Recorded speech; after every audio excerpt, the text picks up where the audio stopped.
Please put your hands together and welcome the inimitable Miss Sheryl Swoopes.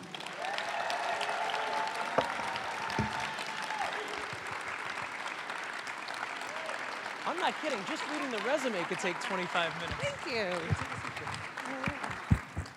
Am I on? Hi, guys. How are you?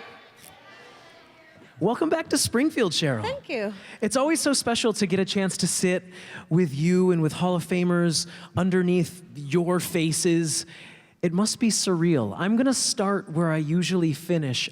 I want to ask you to sort of, as we look out at so many faces today that wish to someday be in your shoes, what is this moment like for you beneath your own face and all the faces that have come before, and looking at the ones that are coming after us? Did you see my face up there? You're looking right down on us. I know. My hair is a little different. It's a little different. So it took me a minute to find myself.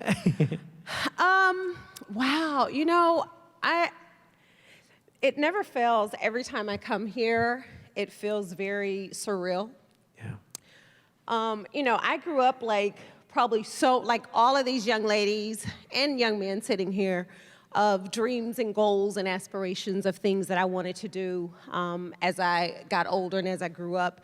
But I can honestly tell you, never in my wildest dreams did I think basketball would just give me so many opportunities and change my life, and just made me happy. You know, someone asked me the other day, like, what is my goal in life? And my goal is to be happy. Yeah. You know, I think we all want to be happy.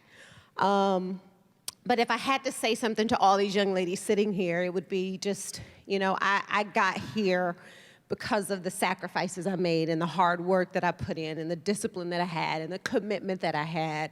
And also having the right people around me, supporting me and, you know, telling me when I was doing the right thing, telling me when I was doing the wrong thing, and just believing in myself and knowing that someday I would be able to be a successful athlete and just a successful person. And it does my heart so much good to be able to come back here every time I come. And I get emotional, I get teary-eyed, because things like this isn't supposed to happen to a little girl from Brownfield, Texas, of about 10,000 people. Yeah. So it is very surreal to me.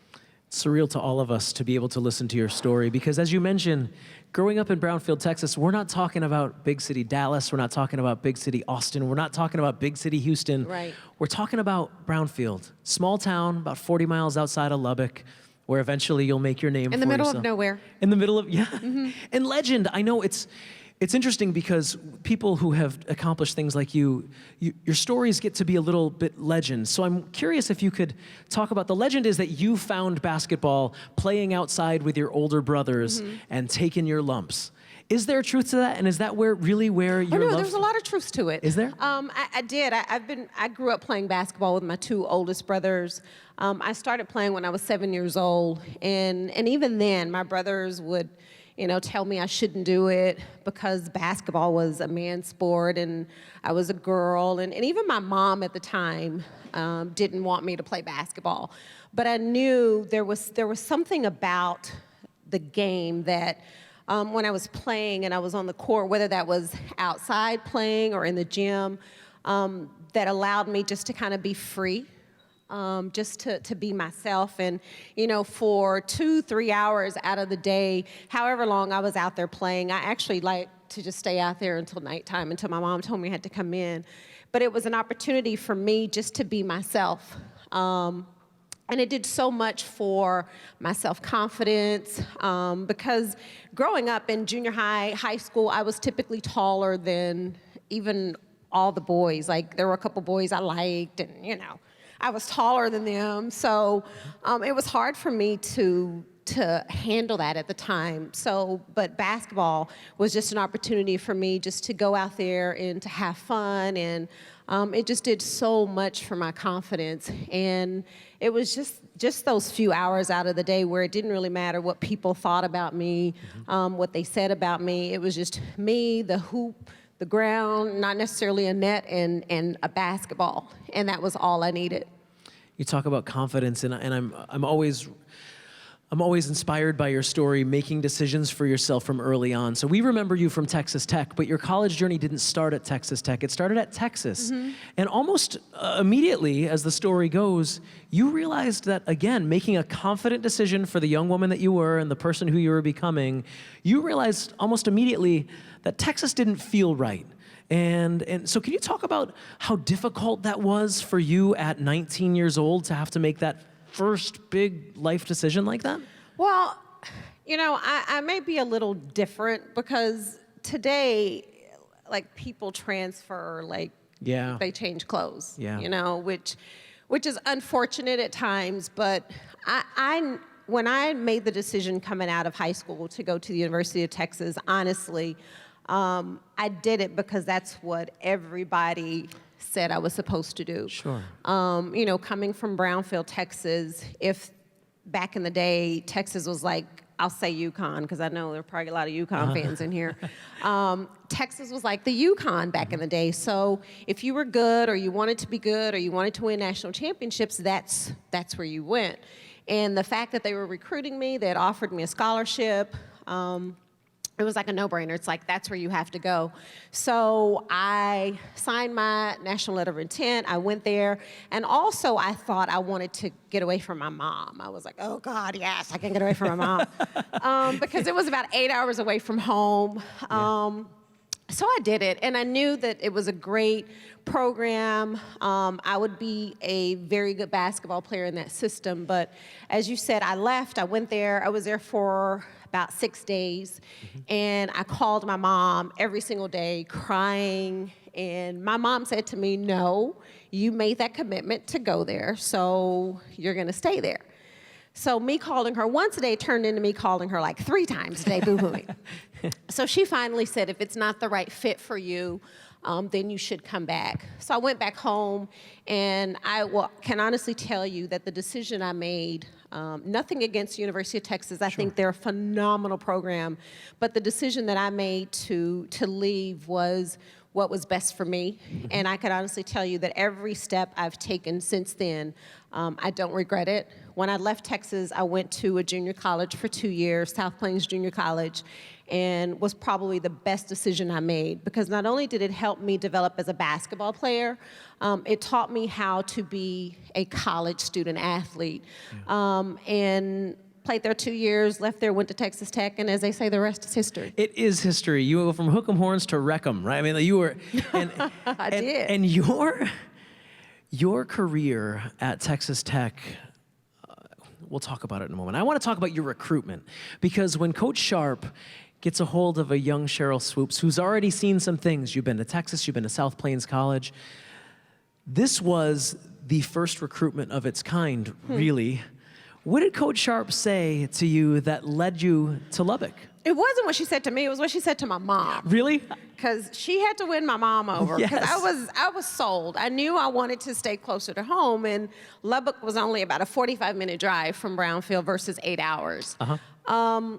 But I'll tell you, the thing about Coach Sharp that really sold myself and my mom was, it wasn't so much about, this is what I'm going to do for Sheryl, and what can she do for me on the basketball court, but it was more about when she's done playing at Texas Tech with her degree, here are the things I can promise you we'll be able to do for her. So it wasn't necessarily about what I was going to give her, but what the university was going to give me.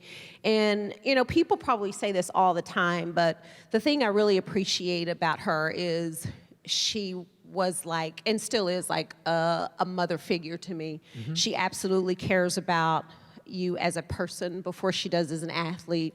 And those things were important to me as far as developing myself off the court. And because someday, which I am there, basketball is going to be gone. So when that's gone, like, what do you have to fall back on? And I was just very confident, and my mom was very confident that getting an education from Texas Tech and having the right people in place to help me be successful would allow me to have a career after basketball.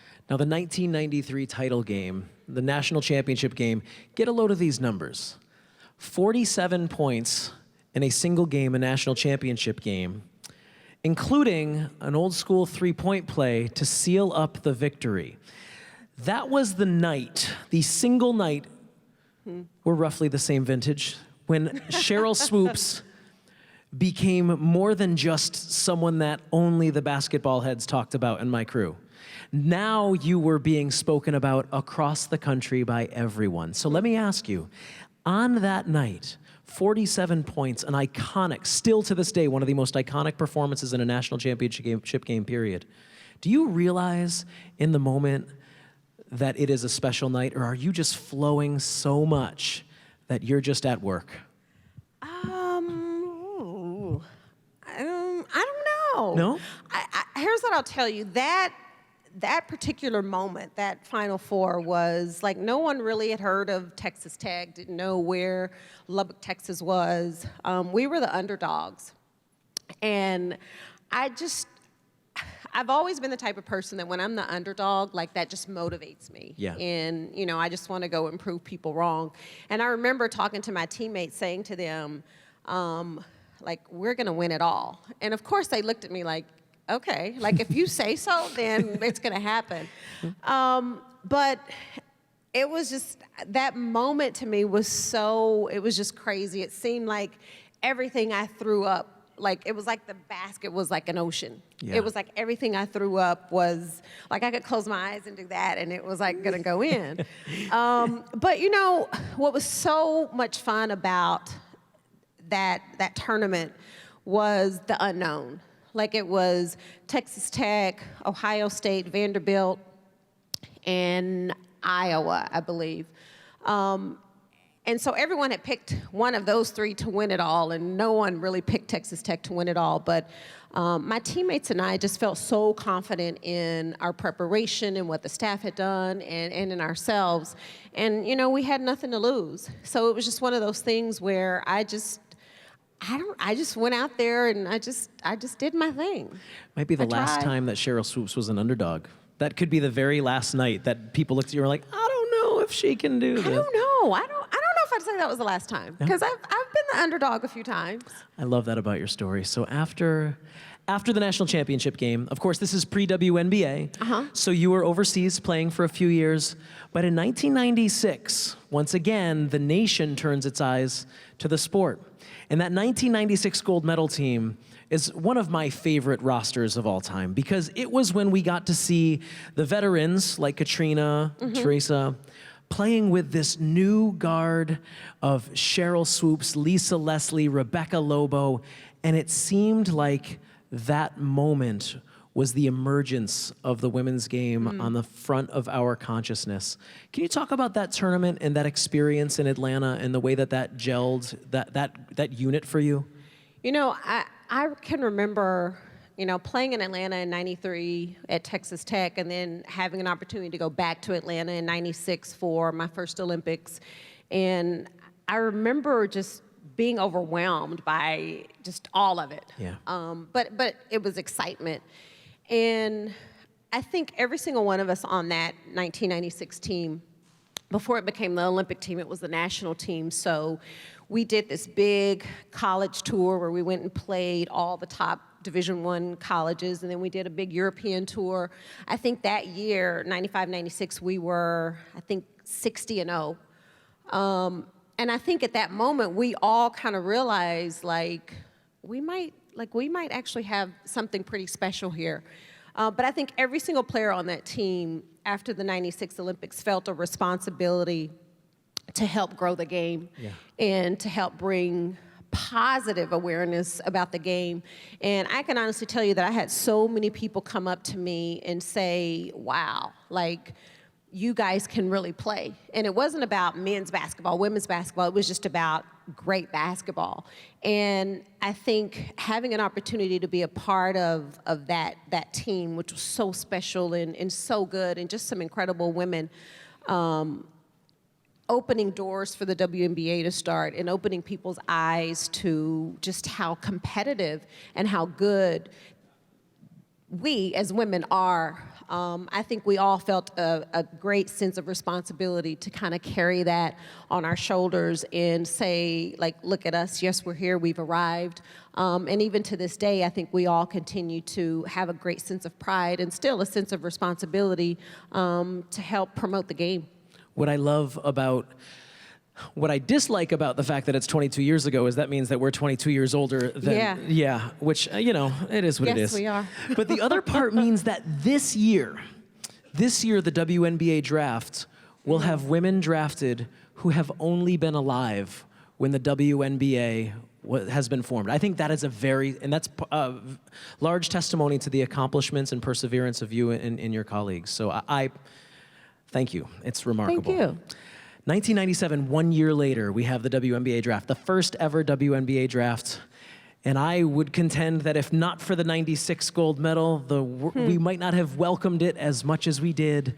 And that first night, where you're the first name off the board, I'm going to ask about the draft night experience, but I'm going to ask about it in the context of knowing that being the first ever draft selection in a league that 22 years later is one of the most exciting sports leagues in the world, period. Does that carry for you in the moment a little extra pressure? Now you're not only a player on the Houston Comets, you're the flag holder for the league. So here's what I tell you about that. Just a little backstory, because I'm looking in the audience and there are like so many babies out here that probably don't have a clue. How old are you guys? Yes. 10, 11, 12? Okay. Dang, they're babies. So when the WNBA first started, like the very first year, with myself and Rebecca and Lisa and Cynthia and a lot of those players that first came into the WNBA, there wasn't a draft. So like you see on television today, we didn't do that.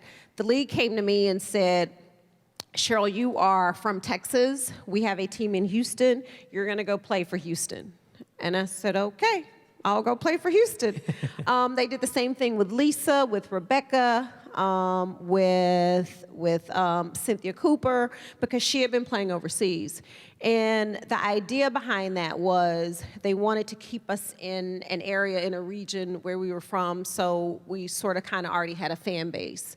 And being I can say, being the first player to go to the New York office and sit down with, because Val Ackerman was the president at the time, to sit down with Val and be the first player to sign a WNBA contract, it put a lot of, I felt, pressure on my shoulders to continue to build off of what the 96 Olympic team did.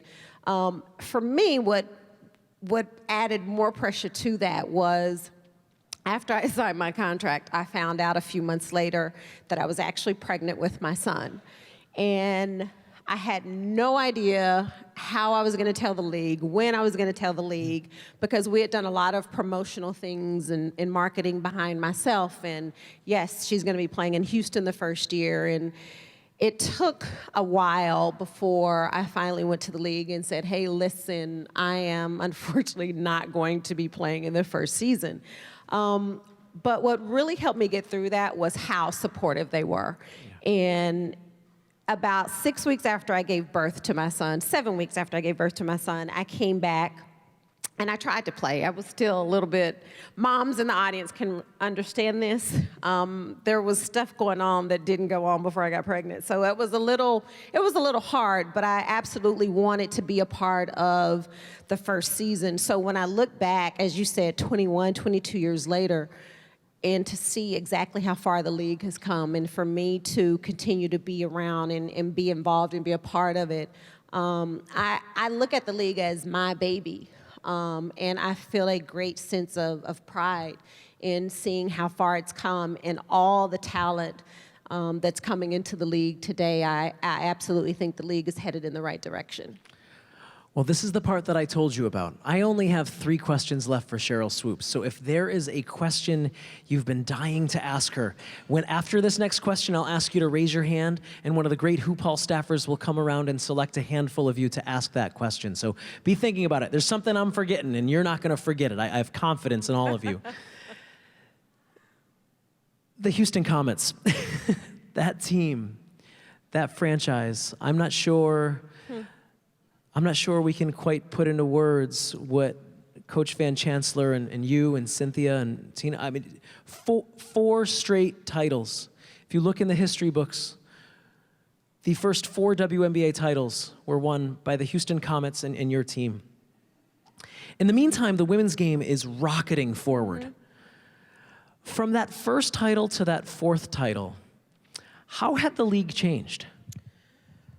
Well, when the league first started, again, there were just 2 or 3 players that were just appointed to the team. Myself, Cynthia Cooper, and then the draft came later. So Tina Thompson was actually the first player drafted. And we were just lucky enough to get her. I don't know how that happened, but we did. It's a big 3. You know, but then you add in some of the other players that people may not know of. Janeth Arcane, who's from Brazil, who was a huge part of our success, and Kim Parat. You know, people talk about myself and Tina and Cynthia, but we had so many players on that team that helped us be successful. And the reason why we were is because every single player on that team accepted what their role was, because the ultimate goal was to win. However we had to do that, that's what we wanted to do. But then the following year, the ABL folded, so there was so much talent in that league that had Katie Smith and Dawn Staley. So those players, there was an influx of ABL players that came into the WNBA that I felt just made it that much better, because there were some very talented players playing in the ABL that weren't in the WNBA at first. And then you look at the draft, and you look at the talent pool, and you look at the players that are coming in, and we knew that the league was just getting better and better and better by the day.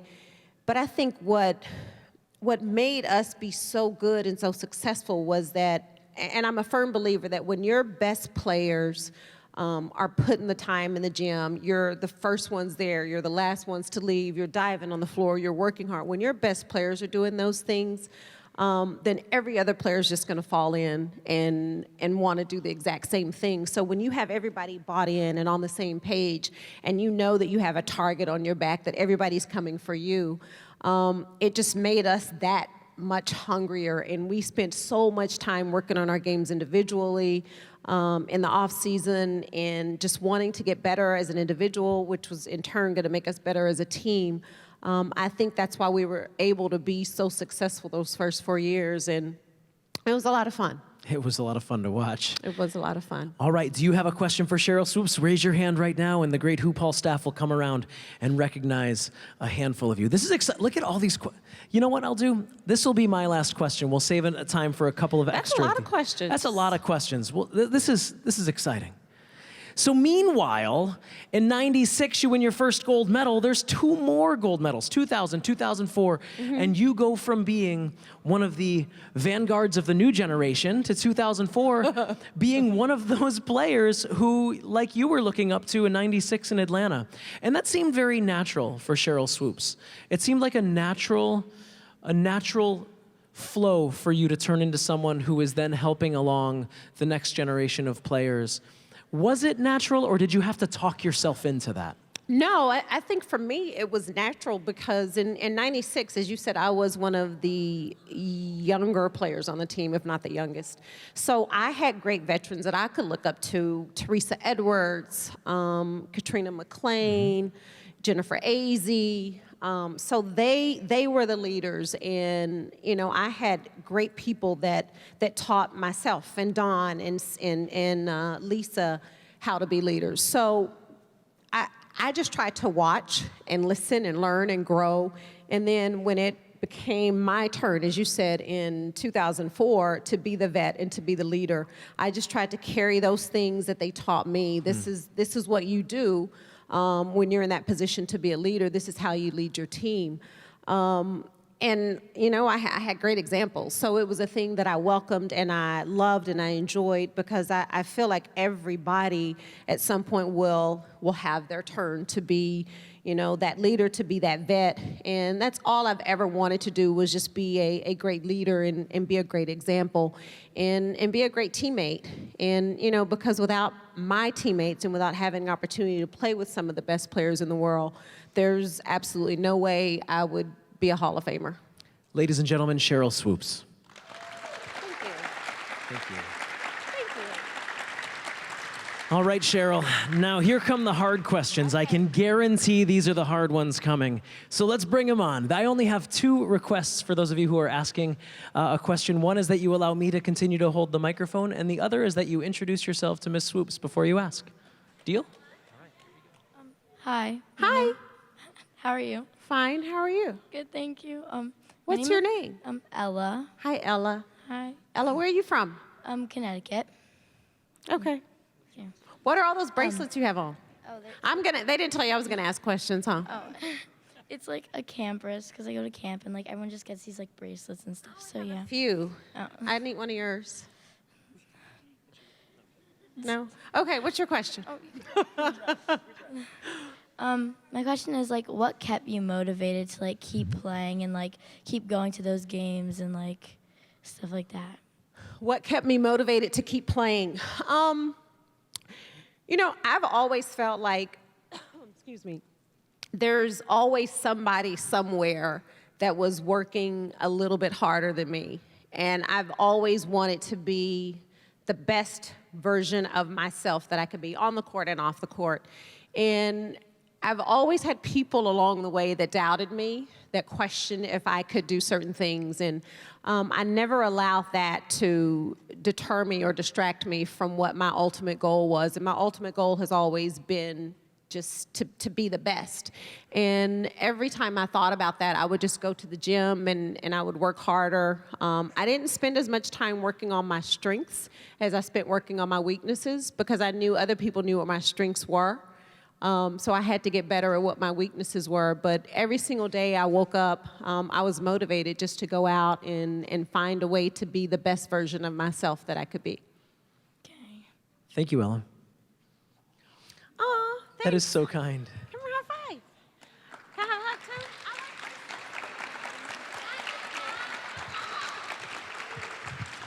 Ella, how tall are you? You're tall. You don't know? I don't know. You're tall. Do you As play someone who's- basketball? Do you play basketball? What do you do? You play lacrosse? You guys are a lacrosse team? Oh, okay. Oh, sorry, I didn't see that. Ella, when Sheryl Swoopes says, "Do you play basketball?" that means start playing basketball. It just means I thought you did. You got some nice legs. Hi. Hi. My name's Ghana. I was in New York for 20 years with my family. You said Ghana? Yes, Hi, like Ghana. the country in Africa. And so I love the Knicks and the Liberty. And when I knew you were going to play against my Liberty, I would start shaking like, no, not Sheryl Swoopes. Those were good games. Yes, they were really great games. And I wondered, what person on the court did you say, oh, no, not tonight. I got to play against that person? Like, who was your biggest competition on the court? Ooh, that's a good question. My biggest competition on the court,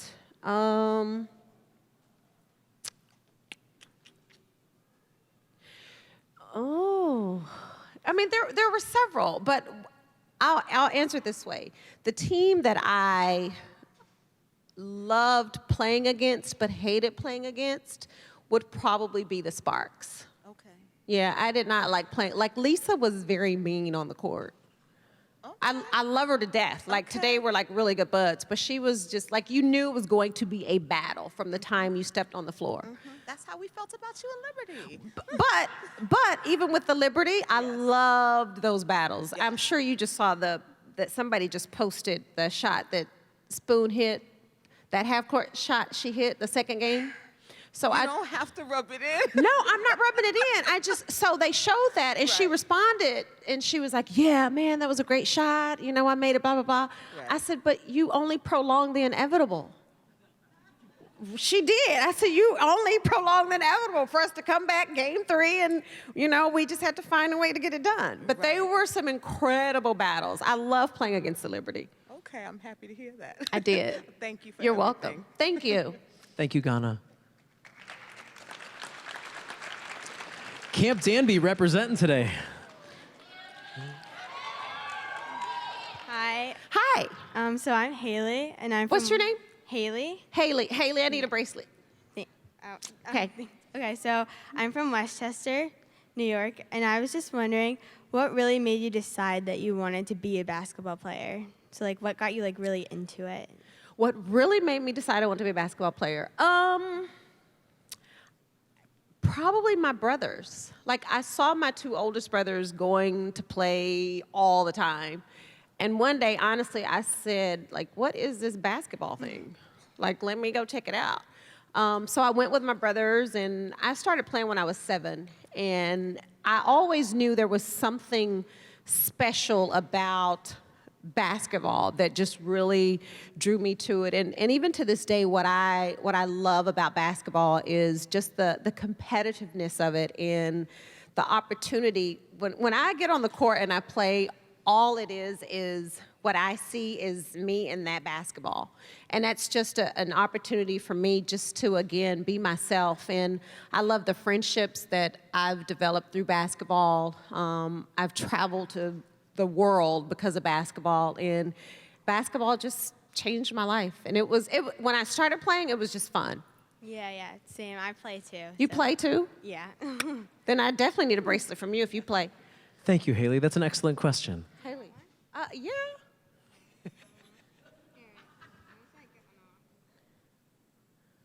I do want one. Yep. Thank you. Thank you, Haley.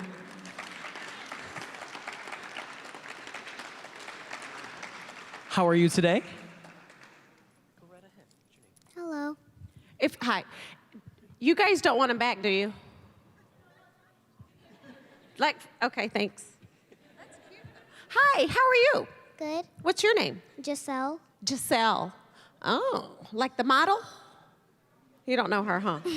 Okay. She's like, no, I don't even know who that is. Okay. What's your question? Who was your favorite teammate to play with on the basketball team? Oh, God, that's a good question. I got to be careful with this answer because they'll hear it. My favorite teammate, oh, man. So, I didn't like playing with Coop because she didn't pass. No, I'm kidding. I'm kidding. She did pass. I'm going to say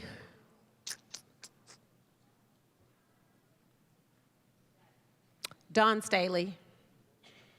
Do you know who that is? No. Do you watch basketball? Do you watch college basketball? No, but my dad does. Is your dad here? No. When you go home, ask your dad who's Dawn Staley. So I'll tell you. So she coaches at South Carolina right now. She played in the WNBA. She played in the Olympics. She was a captain of our Olympic team. If you watch the Olympics, she was one that actually carried the flag around. And she's about 5. Oh, she's gonna kill me.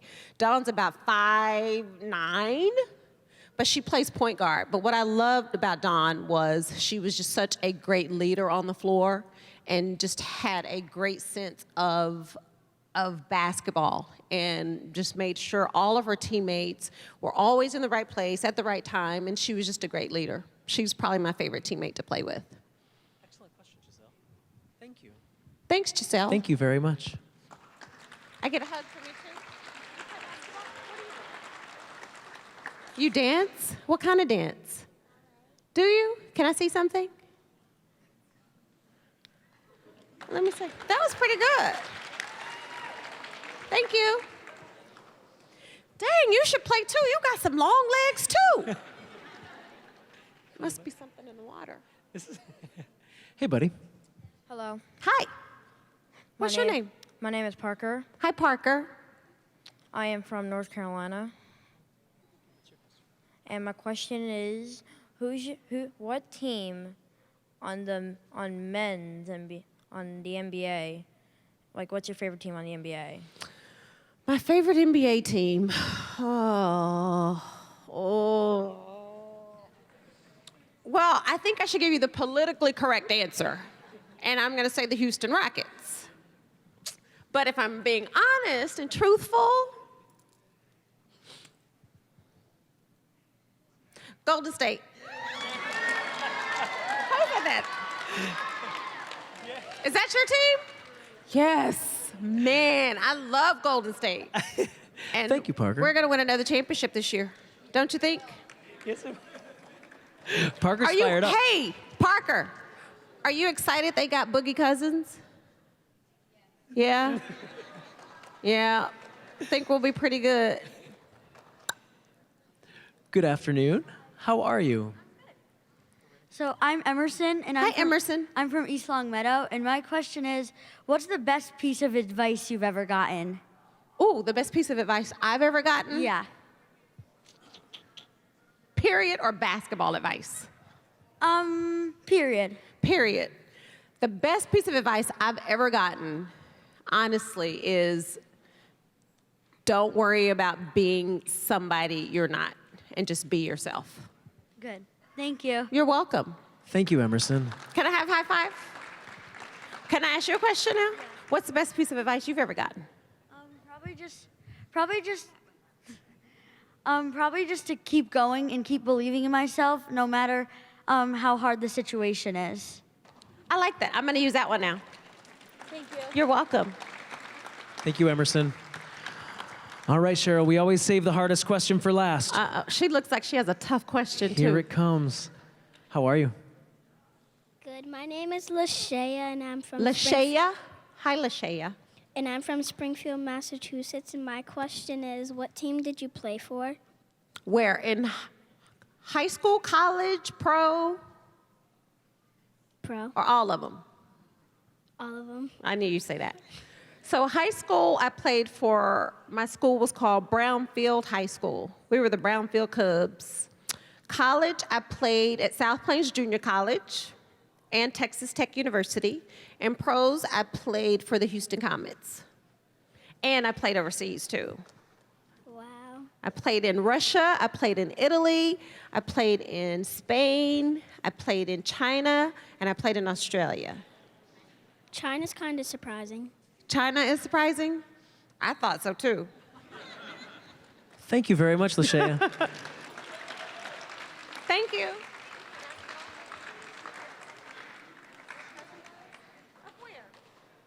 Who's your cousin? Oh, I thought you were saying your cousin was up there. Let me see. Which one's your cousin? Oh, why is he up there? Oh, hi, cousin. Can you hear me? No? Yeah, they can. Thank you, Lashaya. Thank you, Lashaya. Ladies and gentlemen, Sheryl Swoopes.